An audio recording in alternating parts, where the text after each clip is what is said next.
කවුරු හරි වර්ණ ධර්ම කියන්නේ මොකක්ද කියලා අහුවොත් අපිට උත්තර දෙන්න පුළුවන් වෙන්නේ නැහැ නේද? උදේ වර්ණ ධර්ම කියලා කියන්නේ ಭಾರತයේ පැවතුන කුල ක්‍රමය. මොකද වර්ණ ධර්ම කියන්නේ ಭಾರತයේ පැවතුන කුල ක්‍රමය.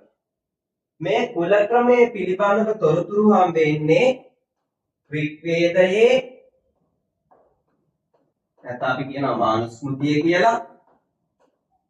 මානුස්මෘතියේ 10 වෙනි මණ්ඩලයේ 90 වෙනි සුත්තයේ අර ඊශ්වර නිර්මාණවාදය ගැන කතා කරපු මූලාශ්‍රයම තමයි. භගවත් ගීතාව තුල තොරතුරු හම්බ වෙනවා. මේ දෙක බහුවර්ණ වලට අහනවා. එතකොට බ්‍රාහ්මණ ඉගැන්වීම තුළ මේ වර්ණ ධර්ම හැටියට අපිට පෙන්නලා දීලා තියෙන්නේ කුල නිර්මාණය වෙච්ච විදිහ.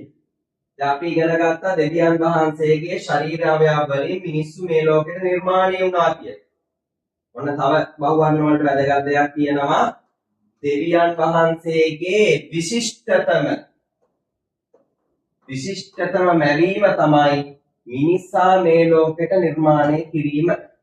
මිනිසා අතරින් විශිෂ්ටම නිර්මාණය තමයි බ්‍රාහ්මණ පූජකයා මේ ලෝකෙට නිර්මාණය කිරීම. ඒව බහුවර්ණ වලට අපි මතක තියාගන්න ඕනි. එතකොට අපි දන්නවා බ්‍රාහ්මනෝ සෙමුකමාසි බාහුරාජ්‍යන්‍ය කෘතා ඌරු තලස්සේ අත්වෛශ්‍යම් පද්භ්‍යාං සුද්‍රවජාය. ශ්ලෝක පාඩම් නැති වුණාට ප්‍රශ්නයක් නැහැ. එතකොට මේ ශ්ලෝකෙන් තමයි අර්ථ ගන්වන්නේ කුල නිර්මාණය පිළිබඳව.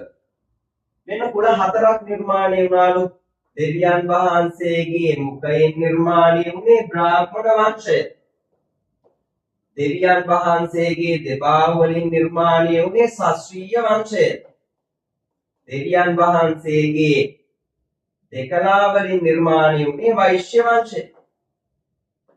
දෙවියන් වහන්සේගේ දෙපතුලින් නිර්මාණය වුණේ ශුද්‍ර වංශය. මේක තමයි පුතේ වර්ණ ભેදය. එතන මේකට කියනවා වර්ණ ධර්ම කියනවා. චතුර් වර්ණය කියලා මේකට අපි හඳුන්වනවා. එතකොට ඔන්න ඔච්චර අපිට වර්ණ ධර්ම වල ඉගෙන ගන්න තියෙන්නේ. ওই ටික අපි මූලාශ්‍රත් එක්ක බලා ගමු. එහෙනම් අදට අපි නතර වෙනවා. ඊළඟ මාතෘකාව ස්වධර්ම. මේ මාතෘකාවෙන් අපි හම්බෙමු. ඔයාලා හැමදෙනෙක්ම වර්ණ ධර්ම ගැන අවබෝධයක් ගන්න. ත්‍රිවංශ සරණ